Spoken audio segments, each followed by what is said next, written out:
میرے تمام دیکھنے اور سننے والوں کو السلام علیکم۔ اگر آپ کو اسٹوری پسند آئے تو اپنی رائے کا اظہار کمنٹس میں ضرور کریے گا اور چینل کو لائک اور سبسکرائب کرنا مت بھولیے گا تاکہ آئندہ آنے والی انٹرسٹنگ ویڈیوز کا نوٹیفیکیشن آپ کو مل سکے۔ جزاک اللہ۔ زینب ہمارے گھر کام کرتی تھی۔ وہ بہاولپور کی رہنے والی تھی۔ اکثر مرد دوسری شادی کرتے نہیں جھجکتے اور عورتیں بھی بیٹے خانہ ہونے کے خوف سے سوتن کو بخوشی قبول کر لیتی ہیں، کیونکہ وہاں جب لڑکی ایک بار بیاہ دی جاتی ہے تو میکے والے کوشش کرتے ہیں ہر حال میں شوہر کے گھر میں ہی رہے، چاہے اس کا خاوند اس پر سوتن ہی کیوں نہ لا بٹھائے۔ ایک روز زینب ہمارے گھر کام کر رہی تھی۔ دوپہر کا وقت تھا۔ دستک ہوئی تو اس نے دروازے کے سوراخ سے آنکھ لگا کر دیکھا۔ دوسرے ہی لمحے وہ پریشان سی میرے پاس آئی اور کہنے لگی، بی بی جو صاحب باہر کھڑے ہیں ان کو کہہ دو کہ یہاں کوئی زینب کام نہیں کرتی۔ میں اس کی بات سن کر حیرت میں ڈوب گئی۔ ہاں بی بی، یہ میرا شوہر ہے، پہلے گھر سے نکال دیا اور اب کوستا پھر رہا ہے۔ آپ کی بڑی مہربانی ہوگی جو اگر اس کو ایسا کہہ دیں گی۔ میں بھی اتنی اچھی کام والی کو کھونا نہیں چاہتی تھی، لہٰذا دروازے پر گئی۔ یہ دیکھ کر حیران رہ گئی کہ جو شخص باہر کھڑا تھا وہ اپنے حلیے سے نواب جیسا لگتا تھا۔ سامنے ایک قیمتی گاڑی تھی، شاید وہ اسی کی تھی۔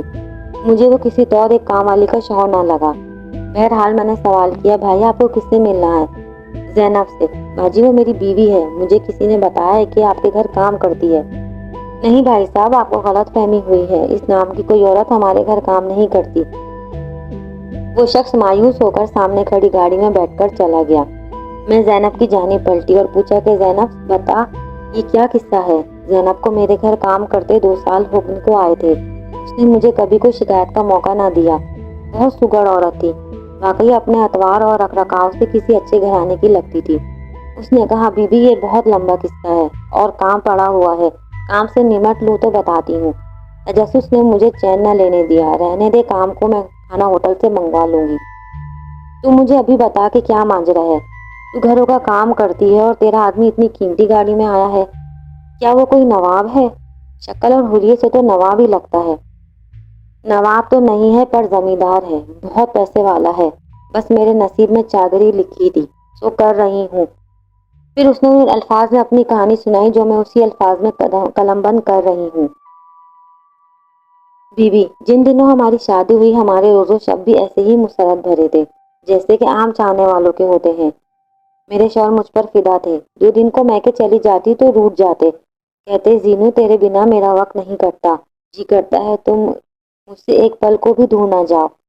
اگر میں جہانگیر ہوتا تو حکومت کرتے وقت تمہارا ہاتھ بھی پردے کے پیچھے سے اپنے کندھے پر دھرا ہوتا، پر اب کیا کروں، مجبور ہوں، تمہیں اپنے ساتھ دفتر نہیں لے جا سکتا، ورنہ تو سامنے بٹھا کر تیرا دیدار ہی کرتا رہوں۔ میں یہ باتیں سنتی تو دنیا کی خوش نصیب عورت سمجھتی خود کو۔ میرے پیر ہواؤں میں رہتے، مجھے اپنے شوہر کی محبت پر خدا کے وجود کی مانند یقین تھا۔ میں سمجھتی تھی کہ دنیا الٹی گھوم سکتی ہے، سورج مغرب سے نکل سکتا ہے، مگر میرا شوہر نہیں بدل سکتا۔ 5 سال سکون سے گزر گئے۔ میرے سرتاج کے پاس بے اندازہ دولت تھی جو ان کو وراثت میں ملی تھی۔ یہی دولت بالآخر میرے اور ان کے درمیان جدائی کا سبب بن گئی۔ 5 سال بعد بھی اولاد نہ ہوئی تو ان کے اداروں نے موجودین کے کان بھرنے شروع کر دیے کہ صاحب یہ بے انداز دولت کدھر جائے گی، اس کا وارث کون ہوگا، ایرو گھروں کے نصیب ہو جائے گی، عورت بانجھ ہو تو مرد کو وقت سے شادی کر لینی چاہیے، بڑھاپے میں کریں گے تو اولاد کی خوشیاں کب دیکھیں گے۔ میرا شوہر اداروں کی یہ باتیں سنتا، میں بھی سنتی اور ہنس دیتی، کہتی ان لوگوں کا تو دماغ خراب ہے سائیں، اگر عورت کو اولاد نہ ہو تو مرد دوسری شادی کرنے لگتا ہے، اگر معاملہ الٹا ہو تو کیا عورت بھی دوسرا مرد لا سکتی ہے؟ اصل بات تو یہ تھی کہ مجھے یقین تھا میرے اولاد نہ ہونے کی وجہ سے یہ کبھی نہیں ہو سکتا کہ میرا شوہر میری محبت کو بلا کر کسی اور عورت کو بیاہ لائے۔ میری محبت ان کی زندگی تھی، ان کے روئے روئے میں بستی تھی۔ بھلا پھر یہ کیسے ممکن تھا کہ محبت کا یہ 9 لکھا ہار میری گردن سے اتار کر کسی اور کی گردن کی زینت بن جاتا؟ عورت بھی مرد کے بارے میں کس قدر خوش فہمی میں مبتلا رہتی ہے، نہیں جانتی کہ اس ہستی کو بدلتے دیر نہیں لگتی۔ جہاں عورت کی محبت چٹان کی طرح ہو سکتی ہے، وہاں مرد کی محبت محض مصلحت بھی بن سکتی ہے اور کسی روز بھی اس کی نیت بدل سکتی ہے۔ کسی خوبصورت عورت کو دیکھ لے تو اس کا دل قابو میں نہیں رہتا، جبکہ شریف عورت ہمیشہ ایک مرد کی محبت کو ہی اپنی زندگی کا حاصل سمجھتی ہے، خواہ اس کی نظروں کے سامنے کتنے ہی مرد کیوں نہ گزر جائیں۔ ایک دن کسی نے خبر دی کہ محی الدین نے دوسرا بیاہ رچا لیا ہے۔ یہ انکشاف میرے لیے ایسا ہی تھا جیسے ہیروشیما اور ناگاساکی پر ایٹم بم گرا تھا۔ میرے دل کی سرزمین تو ایسی جلی کہ پھر کبھی رویدگی کی امید نہ رہی۔ البتہ ان کی یہ حرکت مجھ سے کب تک چھپتی، آخر بتانا پڑا۔ پھر ایک روز وہ دوسری عورت کو، جو اب ان کی بیوی تھی، گھر لے آئے۔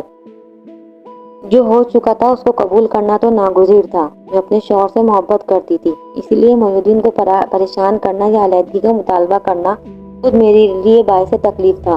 لہٰذا اس کڑوے گھونٹ کو پی کر خاموش ہو رہی۔ ماں نے بھی سمجھایا کہ اپنے شوہر کے گھر رہو اور سوکن کے ساتھ گزارا کرو۔ میں کے یہاں بیٹھنے سے کچھ خوشیاں نہ ملیں گی، البتہ بھائیوں اور بھابھیوں پر برا گرا ہو جاؤ گی۔ اپنا گھر اپنا ہوتا ہے، محی الدین تم سے برا سلوک نہ بدلہ لے گا۔ دوسری شادی مرد اولاد نرینہ کے لیے کرتے ہیں، پھر وہ تو پیسے والا ہے، یہ کوئی انہونی بات نہیں۔ مرد ایسا کرتے رہتے ہیں، کون ان سے باس پلس کرتا ہے؟ سوکن شہزادی اور ملکاؤں پر پڑ جاتی ہیں تو وہ بھی برداشت کرتی ہیں۔ ماں کے سمجھانے سے نصیب کا لکھا جان کا صبر کر لیا۔ سوچا سوکن کو سوکن نہ سمجھوں گی تو زندگی کے دن اچھے گزریں گے، مرد بھی پرسکون سے رہے گا اور ہمارا سکون بھی تہ بالا نہ ہوگا۔ میں نے کبھی مہجبی کو سوکن نہ جانا، مگر یہ جانے کس مٹی کی بنی تھی۔ باوجود میرے اچھے سلوک کے اس کو میرا وجود کانٹے کی طرح کٹتا تھا۔ بہانے بہانے سے گھر کا سکون برباد کرنے سے نہ چکتی۔ رفتہ رفتہ محی الدین بھی لا تعلق ہوتے جا رہے تھے کہ جو میرے ساتھ کرے یہ کبوتر کی طرح آنکھیں بند کر لے۔ نہ جانے مہجبی نے کیا ان کو پڑھایا کہ شوہر نے میری پرواہ کرنا چھوڑ دی۔ میں نے بھی یہ سہ لیا۔ محی الدین نے اس عورت کی جھوٹی شکایتوں پر کئی بار میرے ساتھ گالی گلوچ سے بھی کام لیا، مگر میں نے صبر کیا۔ سوکن کے بچوں کو سنبھالا، ان کی خدمت کرتی، ماں سے بڑھ کر پیار دیا، کیونکہ وہ میرے محی الدین کے بچے تھے جو مجھے دل سے عزیز تھے۔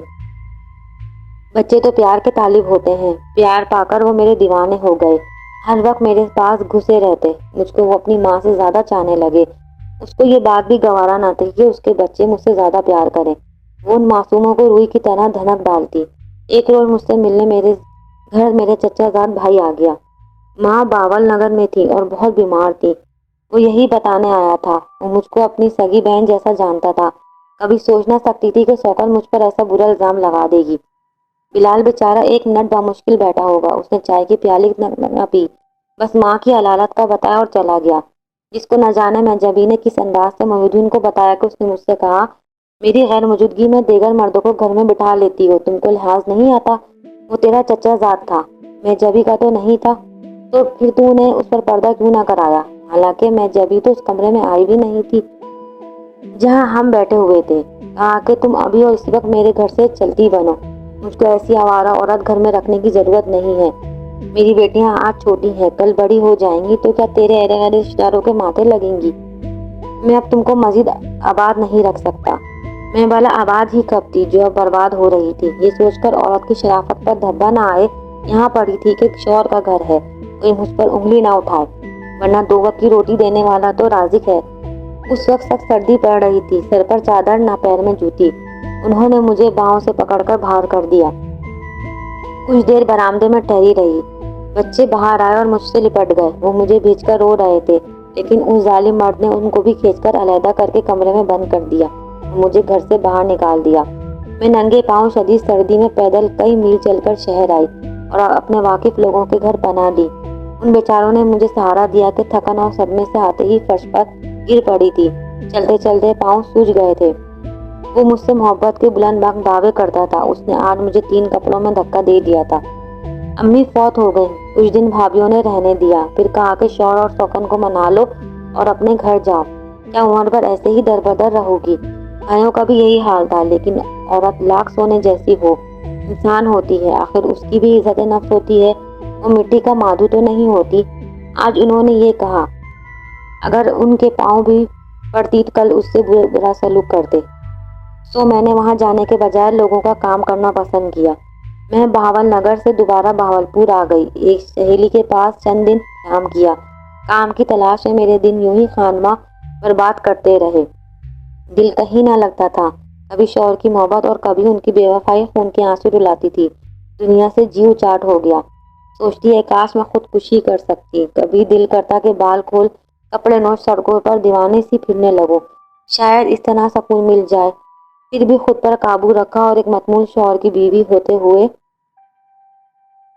لوگوں کے گھروں میں کام کرنے لگی۔ اس کے بعد ایک روز کسی نے بتایا کہ تمہاری سوکن کو نہ جانے کیسا بخار ہوا ہے کہ وہ پاگل ہو گئی، ننگے سر ننگے پاؤں لباس بے پرواہ گھر سے باہر بھاگ جاتی ہے، چیختی چلاتی ہے، اس کو پکڑ کر لاتے ہیں کہ گھر چلو، کہتی مجھے چھوڑ دو، میرا کوئی گھر نہیں ہے، پھر دیواروں سے سر ٹکراتی اور بال نوچتی تھی۔ اس کا یہ حال سن کر مجھے بہت افسوس ہوا کہ میں بچوں سے محبت کرتی تھی، اور پاگل ماں کہ بچوں کا کیسا حال ہوا ہوگا یہ تو ہر کوئی جانتا ہے، وہ بیچارے کس طرح خوفزدہ قسم پرسی میں ہوں گے، وہ معصوم ماں سے محروم ہو گئے۔ اگر میں وہاں ہوتی تو ان کے اپنے پروں میں چھپا لیتی، اپنے کلیجے سے لگا لیتی، نہ جانے اب ان کا کیا حال ہوا ہوگا۔ تھوڑے دنوں بعد وہ بیچاری گھر سے سڑک پار کرتے ہوئے بس تلے آ گئی اور اس کی موت واقع ہو گئی۔ اس کے بعد محی الدین کو میری یاد آئی، اس نے بڑے جتن کیے کہ مجھے واپس گھر لے جائے۔ کئی بار اس نے کوٹھیوں کے چکر لگائے جہاں میں کام کرتی تھی، جب بھی اس کا سامنا ہو جاتا میرا خون کھول اٹھتا۔ اس کی بے وفائی نے مجھے نفرت کی آگ میں جلانا شروع کر دیا تھا۔ میں نے اس کے ساتھ جانے سے انکار کر دیا۔ جب دل ہی نہ مانے تو آدمی کیوں کسی کو دھوکہ دے۔ میں آج کہہ سکتی ہوں کہ عورت کی نفرت اس کی محبت سے زیادہ پائیدار ہوتی ہے۔ میرا اس کے ساتھ محبت کا رشتہ شاید ختم نہ ہوا ہو، مگر عزت و تکریم والا رشتہ نابود ہو چکا تھا۔ جب دل کے رشتے نہ رہے تو میں دنیاوی رشتوں کے لیے کیوں کر اس سے ناتا جوڑ لیتی۔ وہ مجھے کھوجتا رہا اور میں گھر بدلتی رہی، یہاں تک کہ دور کی کالونیوں میں بھی کام ڈھونڈنا شروع کیا تاکہ وہ مجھے تلاش نہ کر سکے۔ وہ بھی کچھ عرصہ مایوس ہو گیا۔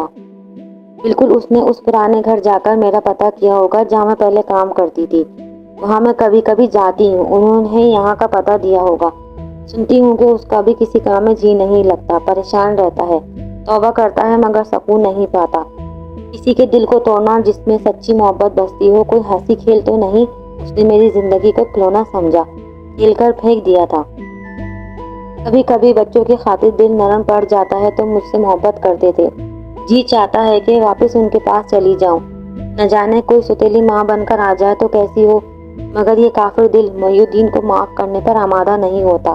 انسان پر ایک وقت ایسا آتا ہے کہ وہ اپنے دل سے مجبور ہو جاتا ہے، تو میں بھی دل سے مجبور ہوں۔